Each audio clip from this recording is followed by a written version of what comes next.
जय हिंद साथियों, निशांति एकेडमी के करियर अफेयर्स में आप सभी का स्वागत है। आज मैं आप सभी के लिए एक ऐसा नोटिफिकेशन लेकर के आया हूं जो अपॉर्चुनिटिस्ट हैं, जिन्हें हमेशा अपॉर्चुनिटी की तलाश रहती है, उनके लिए ये एक वरदान होगा, क्योंकि आप एक ऐसे पोस्ट के बारे में जानने वाले हो जो यूनिवर्सिटी टू यूनिवर्सिटी निकलता रहता है। अगर साल में देखा जाए तो तकरीबन 15 से 20 तो हमेशा निकलते रहते हैं। 15 से 20 यूनिवर्सिटीज निकालती रहती है हमेशा कि आपको इसका नोटिफिकेशन इस यूनिवर्सिटी ने निकाला है, फिर इसने निकाला है, फिर इसने निकाला है, ये निकलता रहता है। लेकिन हर एक यूनिवर्सिटी की बात करें तो चूंकि बड़ी पोस्ट है तो इनकी संख्या हमेशा कम रहती है।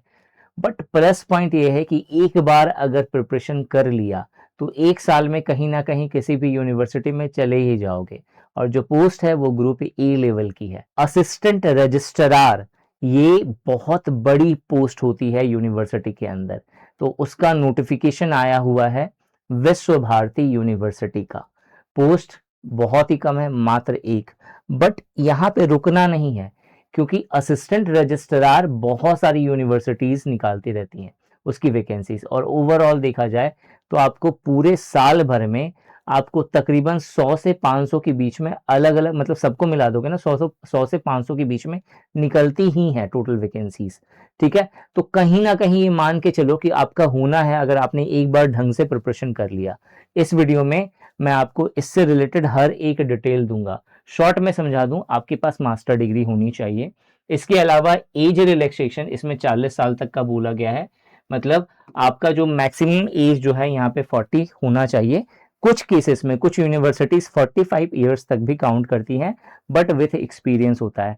मोस्टली आपको यहाँ पे एक्सपीरियंस बोला जाता है। और सैलरी आपको स्टार्टिंग में जो इन हैंड मिलता है ना, वो 94,000 से लेकर के 1,05,000 रुपए पर मंथ के आसपास का मिलता है। ठीक है, तो इंटरेस्टेड हो तो वीडियो पूरा देखना, ताकि हर एक चीज आज समझ जाओ और अब से एक नए पोस्ट को अपनी लिस्ट में ऐड कर लो, असिस्टेंट रजिस्ट्रार। बहुत धांसू पोस्ट है। पूरी यूनिवर्सिटी की कायनात अगर कोई चेंज कर सकता है ना, कोई बदलने की ताकत रख सकता है, वो यही बंदा होता है, जिसको हम लोग असिस्टेंट रजिस्ट्रार बोलते हैं। ठीक है, तो विश्व भारती यूनिवर्सिटी का असिस्टेंट रजिस्ट्रार का पोस्ट आया है। मास्टर डिग्री होना चाहिए विथ एटलीस्ट 55% मार्क्स, या फिर इक्विवेलेंट ग्रेड होना चाहिए, मतलब इसी के आसपास का कुछ मिलता जुलता भी होगा तो भी चलेगा। लास्ट डेट अप्लाई करने का, अगर आप इसके लिए अप्लाई करना चाहते हैं तो 28 फरवरी लास्ट डेट है। नंबर ऑफ वैकेंसीज की बात करें तो मात्र एक है। ठीक है, एप्लीकेशन फी जनरल के केस में 600 रुपए है। अगर आप विमेन कैंडिडेट है तो उस केस में आपको 1 रुपया भी पे नहीं करना है। ठीक है, 0 रुपीज आपको पे करना है। अप्लाई करना चाहते हैं तो विश्व भारती .सामर्थ.edu.in इस साइट पे जाकर के अप्लाई कर सकते हैं। कौन अप्लाई कर सकता है? आप ऑल ओवर इंडिया कहीं भी रह रहे हो तो आप इस पोस्ट के लिए अप्लाई कर सकते हैं। असिस्टेंट रजिस्ट्रार का जॉब प्रोफाइल अगर आप समझना चाहते हो तो ओए होए होए, मतलब समझ लो सोने पे सुहागा है। मतलब ऐसा पोस्ट है ना, इतना बड़ा पोस्ट है। मतलब सबको लगता था कि भैया आईएएस बनेंगे, आईपीएस बनेंगे, तभी जो है जीवन सफल होगा। लेकिन इसके अलावा भी बहुत सारी चीजें ऐसी होती है जो हाइड एंड सीक में चलती है। क्रेजीनेस जिसको बोलते हैं ना सोसाइटी में, वो बहुत कम है। क्यों? क्योंकि लोग अवेयर नहीं है, लोग जानते नहीं है उसके बारे में। ठीक है, तो सबसे पहले अगर आप इस चीज को समझिएगा कि जो असिस्टेंट रजिस्ट्रार है, ये पे लेवल 10 का जॉब है, जो कि एक आईएएस का होता है। ग्रुप ए लेवल में काउंट होता है और एडमिनिस्ट्रेटिव पोस्ट है ये। ठीक है, नेचर ऑफ जॉब को समझे तो मिड लेवल का एडमिनिस्ट्रेटिव ऑफिसर का पोस्ट होता है। सुपरवाइजरी रोल होता है इसका, निगरानी रखने का। मतलब यूनिवर्सिटी में सबसे टॉप पे यही है, और इसके नीचे जितने सारे स्टाफ होंगे, इसका काम होगा सब पे निगरानी रखना, सारे लॉ एंड ऑर्डर्स को चेक करना, सारे जो भी स्कीम्स गवर्नमेंट लेकर के आ रही है या जो भी संस्था चला रही है यूनिवर्सिटी को, तो अगर वो कुछ प्लान लेकर के आ रही है तो वो एग्जीक्यूट सही से नहीं हो रहा है या हो रहा है, उस चीज को देखना। ठीक है, ये किसका काम होता है? तो असिस्टेंट रजिस्ट्रार का, पॉलिसी इंप्लीमेंटेशन रोल जिसको कहते हैं। ठीक है, टाइप ऑफ जॉब बता दिया, ग्रुप ए लेवल का पोस्ट है, गैजेटेड ऑफिसर का होता है, गवर्नमेंट जॉब है, डेस्क बेस्ड जॉब है, फील्ड जॉब नहीं है। आपको अपने केबिन में, अपने ऑफिस में बैठ के एकदम मस्त होकर के एकदम काम करना है। ठीक है, चारों तरफ आपके चपरासी हैं और भी स्टाफ हैं, सारे लगे हुए रहेंगे, जी हाँ सर, जी हाँ सर, सुनते हुए। ठीक है, तो इस तरह की जॉब है। पोस्टिंग एरिया देखा जाए तो यूनिवर्सिटीज में जनरली आपकी पोस्टिंग होगी, उनके कैंपस में। ठीक है, शांति निकेतन वेस्ट बंगाल जो है, ये इसका मेन हेड ऑफिस है, मतलब इस पोस्ट के लिए, विश्व भारती के लिए, तो वहां पे भी आपकी पोस्टिंग हो सकती है। ठीक है, अब अपॉर्चुनिटीज एंड ग्रोथ की बात करें तो गुड सैलरी पैकेज आपको मिलता है, करियर प्रोग्रेस बहुत अच्छा खासा है। बस आप जो है आप समझ लो कि एक तरह का जैसे होता है ना कि मतलब उस लेवल की क्वालिटीज होना, अगर क्वालिटीज है तो भाई प्रमोशन इतना तगड़ा है इसमें, आप सोच भी नहीं सकते। ठीक है, वर्क एरिया में एडमिनिस्ट्रेशन सेक्शन में आप जो है काम करेंगे, एग्जामिनेशन और एकेडमी सेक्शन को आप संभालेंगे, एस्टेब्लिशमेंट सेक्शन को आप संभालेंगे, इसके अलावा फाइनेंस एंड बजट जो है वो भी आप ही को देखना है। ठीक है, मतलब आपको चेक नहीं करना है, आपको बस ऑर्डर पास करना है। इसके अलावा कोर रिस्पॉन्सिबिलिटीज की बात करें, drafting official letters, circulars, orders, notice, ये सब जारी करना या उस जारी करने का ऑर्डर देना आपकी जिम्मेदारी होगी। कोऑर्डिनेट करना है डिपार्टमेंट्स के बीच में और रिकॉर्ड्स एंड फाइल्स को मेंटेन करना है। ठीक है, तो ये चीज तो आपका क्लियर हो गया होगा कि असिस्टेंट रजिस्ट्रार का जॉब कैसा होता है। अब सैलरी समझ लेते हैं। देखो यहाँ पे बेसिक पे ऑन एन एवरेज 56,100 की आपको मिलती है। यहाँ पे अगर देखा जाए तो डीए आपको 28,050 रुपए का मिलता है। इसके अलावा एचआरए जो है आपका 45,000 से लेकर के 13,500 तक का बनता है। टीए आपका 3600 से लेकर के 7200 तक का बनता है। डीए ऑन टीए आपको 1800 से लेकर के 3600 तक मिलता है। तो on an average gross salary 94,000 से लेकर के 1,05,000 रुपए तक का मिलता है।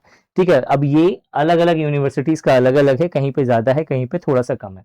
तो ऑन एन एवरेज सब कुछ डिडक्ट कर लो, तो हर चीज डिडक्ट करने के बाद जो आपको स्टार्टिंग में मतलब पहला साल जो आपको इनहैंड सैलरी मिलेगा वो 80,000 से लेकर के 90,000 रुपए के बीच में मिलेगा और हर साल ये बढ़ता जाएगा। प्रमोशन की बात करते हैं। सबसे पहला जो पोस्ट आपको मिलेगा वो असिस्टेंट रजिस्ट्रार का, जहां पे आपको लेवल 10 का पेमेंट मिलता है। अगेन ये गैजेटेड ऑफिसर की पोस्ट है तो सोचना नहीं है। 5 से 8 साल के अंदर आप लेवल 12 पे प्रमोट होते हैं, लेवल 11 भी नहीं होता है, लेवल 12 होता है। यहाँ पे आप डिप्टी रजिस्ट्रार बनते हैं। डिप्टी रजिस्ट्रार बनने के 5 से 7 साल के बाद आपका लेवल 13 पे जो है प्रमोशन होता है, जिसमें आप ज्वाइंट रजिस्ट्रार बनते हैं। और उसके बाद आप कितने सीनियर हैं, आपका डिस्टिंक्ट क्वालिफिकेशन या डिस्टिंक्ट पर्सनालिटी आप किस तरीके के हैं, लोग आपको कितना पसंद करते हैं, आप किस तरह से अपना लीडरशिप रोल प्ले करते हैं, उसके बिहाफ पे आपका फाइनल प्रमोशन होता है रजिस्ट्रार की पोस्ट पे, जहां पे लेवल 14 का आपको पेमेंट मिलता है। ठीक है, तो ये तो इसका हो गया ग्रोथ एंड प्रमोशन। अब आते हैं सिलेक्शन प्रोसेस पे। सिलेक्शन प्रोसेस में आपका यहाँ पे पेपर 1 होना है जो कि एमसीक्यू टाइप पे बेस्ड होगा। बहुत जगहों पे आपका एमसीक्यू प्लस डिस्क्रिप्टिव दोनों साथ में होता है। बहुत सारे यूनिवर्सिटीज में पहले पेपर 1 एमसीक्यू टाइप का होता है। अगर आप इसे क्वालिफाई कर लेते हैं तो जो मेन पेपर है एक्चुअल में पेपर 2 जो कि डिस्क्रिप्टिव टाइप का होता है वो आपको दिया जाता है। ये दोनों पेपर जब आप क्वालिफाई कर लेंगे तो इंटरव्यू होगा और बहुत जगहों पे इन दोनों के बिहाफ पर, बहुत जगहों पे इन तीनों के बिहाफ पर आपका मेरिट लिस्ट बनता है। ठीक है, बहुत जगहों पे तो पेपर ही नहीं होता है, सिर्फ इंटरव्यू होगा और आपकी पर्सनालिटी और एक्सपीरियंस के बिहाफ पर आपको पूछ दी जाती है। ठीक है, एग्जाम पैटर्न की बात करें तो यहाँ पे ऑब्जेक्टिव टाइप ऑफ क्वेश्चंस बनेगा। 150 क्वेश्चंस जो है 300 मार्क्स का पूछा जाएगा, यानी हर क्वेश्चन 2 नंबर का होगा। ठीक है, और ये चीज जो है आपका general awareness, reasoning ability, mathematical ability, English और हिंदी लैंग्वेज और कंप्यूटर अवेयरनेस के क्वेश्चंस होंगे। ठीक है, इसके बाद अगर देखा जाए तो जो पेपर 2 होगा वो आप उसके अंदर आपका यहाँ पे फाइनेंस मैटर से जुड़े हुए यहाँ पे कुछ टॉपिक्स हैं जो आपको कवर करने हैं। ठीक है, इसके अलावा जनरल अवेयरनेस है, रीजनिंग है, मैथमेटिकल एबिलिटी है, इंग्लिश हिंदी है, कंप्यूटर अवेयरनेस है, इसके क्वेश्चंस होंगे। ये पूरा का पूरा सिलेबस है। आप चाहे तो इसका स्क्रीनशॉट ले सकते हो ताकि प्रिपरेशन में आपको इसकी हेल्प मिले। अगर आप इसका बेस्ट कोर्सेज चाहते हैं असिस्टेंट रजिस्ट्रार का, कहीं भी किसी भी यूनिवर्सिटी का देना चाहते हैं तो बहुत सिंपल है, निशांत ई अकेडमी का एप्लीकेशन प्ले स्टोर से डाउनलोड करिए। यहाँ पे आपको चीप एंड बेस्ट प्राइस पे अच्छा कंटेंट मिल जाएगा विथ मॉक टेस्ट के साथ। ठीक है, ताकि आप एक अच्छा प्रिपरेशन कर सकें। इसके अलावा ऐसे ही इंपॉर्टेंट वैल्यूएबल वीडियो के लिए इस चैनल को सब्सक्राइब करना मत भूलिएगा। मिलते हैं नेक्स्ट वीडियो में। Thanks for watching this video and wish you good luck for your paper.